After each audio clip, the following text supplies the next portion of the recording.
Magandang umaga, Pilipinas! Bagong PDEA Director sa Negros, dating bahagi noon ng Ungkod Mutiny. Para sa karagdagang impormasyon, nandito si Jester Umuulan. Maraming salamat, Queenie. Bilang bahagi sa ipapatupad na reshuffling sa hanay ng Philippine Drug Enforcement Agency o PDEA, may pinabagong Regional Director ngayon ang PDEA Negros Island Region o Region 8. Si Director Julius Navales, tubong La Carlota City, Negros Occidental ay mula sa PDEA Region 13 at inilagay ni PDEA Director General Isidro La Peña bilang kapalit kay Director Ronnie Delicana. Matatandaan na si Navales ay isa sa 54 na ipinalayang ng mga mountaineers o junior officers ng Philippine Army noong 2008 mula sa nabigong Oakwood Mountaineer noong 2003 ay si Navales ang may ranggo noon na First Lieutenant. Bilang pagtugon sa marching order ng Duterte administration na puksain ang illegal na droga, agad na nanawagan ang bagong NIR-PDEA Regional Director na tigilan na ang paggamit at pagtulak ng illegal na drugs. Sa ngayon, nasa halos 5,000 ang mga drug personality surrender sa Negros Occidental at 3,000 naman sa Negros Oriental. Back to you, Arj. China, di mamadali na sundin ang ruling Arabella. Tama ka dyan, Arjan. Ayon nga sa Malacanang, maghihinay-hinay muna ang Pilipinas sa desisyon ng Permanent Court of Arbitration sa issue sa West Philippine Sea upang mahimok ang China na sundin ang ruling.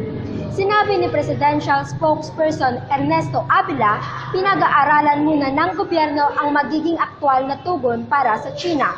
Ipinaliwanag ni Secretary Avila na kahit panalo ang Pilipinas sa ruling, dapat idaan ito sa diplomasyang pamamaraan dahil mataas pa sa ngayon ang emosyon ng mga China. Hindi aniya gusto ng gobyerno na maunsyami ang pinaplanong hakbang upang mapasakamay ang lubos na tagumpay.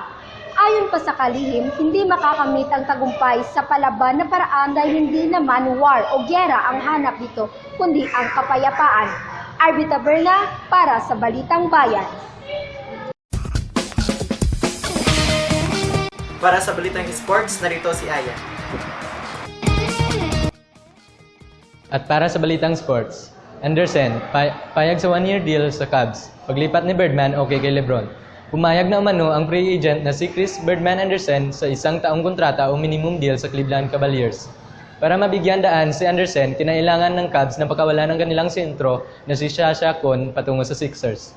Liban dito, makakuha rin ang Cavaliers ng $1.33 million traded player na exception para sa Kon deal.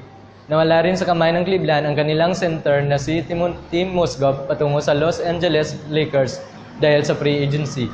Kung maalala, sina Anderson at LeBron James ay nagkasama na rin sa 2 season sa Miami Heat mula 2012 hanggang 2014.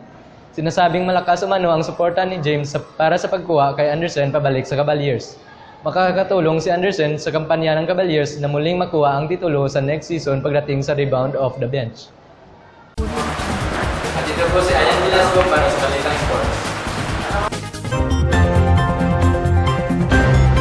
Maraming salamat. Sa ipapang balita, 2 patay at 23 sugatan sa pagbaligtad ng jeep sa Apayao. Ama ng ikakasal, namatay. Naman dito sa Apayao, patay ang 2 katao habang sugatan ang 23 iba pa sa pagbangga ng isang pampasaherong jeepney sa barikada ng DPWH sa bayan ng Pudtol, Apayao. Ang mga namatay ay nasa top load ng nasabing sasakyan na sina Abraham Pedrunan at Arthur Masalay, kapwa residente ng Luna, Apayao. Batay sa investigasyon ng PNP, hindi umano kumagat ang preno ng sasakyan nang nasa pababang kalsada kaya nawala ng kontrol sa manibela ang driver na si Iliga Yagwe na naging sanhi ng pagtagilid ng sasakyan. Sinasabing tumilapon ang mga nasa top load ng sasakyan. Nabatid na papunta sa kasal ang mga sakay ng jeepney sa Pudtol mula naman sa bayan ng Luna. Isa sa mga namatay na si Pedruna ay ama ng ikakasal na lalaki. Sa kabila ng aksidente ay natuloy pa rin ang kasal. Samantala, ang ilang sugatan na sa insidente ay dahil sa pagkakapaso sa mga dala nilang pagkain na dadalhin sana sa handa para sa kasal. Balik sa inyo dyan sa studio.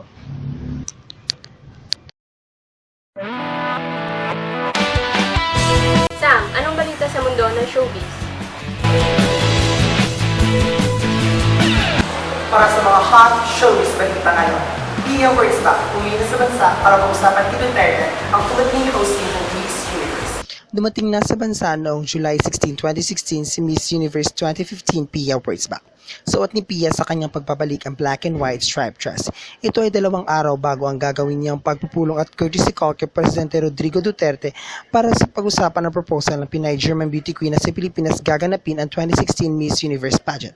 Matatanda ang kahapon lamang ang ibinalita ni Tourism Secretary Wanda Carzanteo na aprobado ni Duterte ang mungkahi ni Wurtzbach. Kaugnay nito ay todo suporta ito sa sinabing kapag nakumpirma na sa Pilipinas gaganapin ang susunod na Miss Universe ay kagad nang maghahanap ng sponsor dahil itinatayang nasa 12 million or katumbas ng 500 million ang kailangang gastusin para sa event. Kung sakaling matuloy sa bansa bilang host country ng prestihiyosong beauty pageant, ay malaking paghatak ito sa paglago ng ekonomiya ng bansa. Samantala, Ian Veneracion, itinaging si Justin Menjola ang dahilan ng marital problem. Todo deny ang company and venerasyon na ang young actress na si Justin Menjola ang dahilan kung bakit naghiwalay ang aktor at misis na isang licensed engineer. Ito ay kasunod ng mga report na hiwalay na si Veneracion at nagde-date na sila ni Menjola. Una nang umapela ang 23-year-old actress na huwag siyang idawit sa anumang marital problem ng 41-year-old actor na mayroong 3 anak. Sa ngayon ay nasa dating stage si Jessie sa TV host actor na si Luis Manzano. Habang sa mga dating panayam, itinanggi ni Ian na nagsiselos ang kanyang misis na naka-love team na si Jody Santa Maria. Nabatid na 17 years nang mag-asawa ang dalawa bago ang usap-usapang tuluyang na maghihiwalay. Yan ang mga bagong showbiz happening. Tuloy sa iyo, Arjan.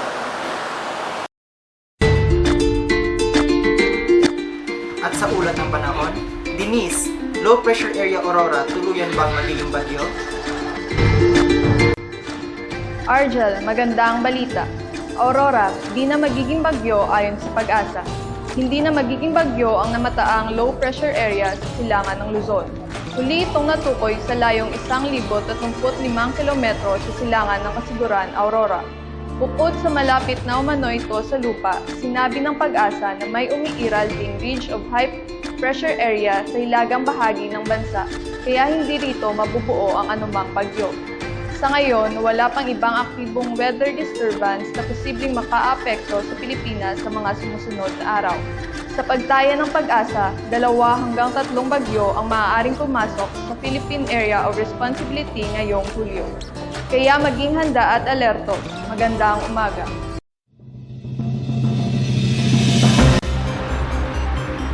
At yan po ang mga nakarat ng balita sa araw na ito. At para sa mga pinakabagong balita, ito ang Balita Bayan.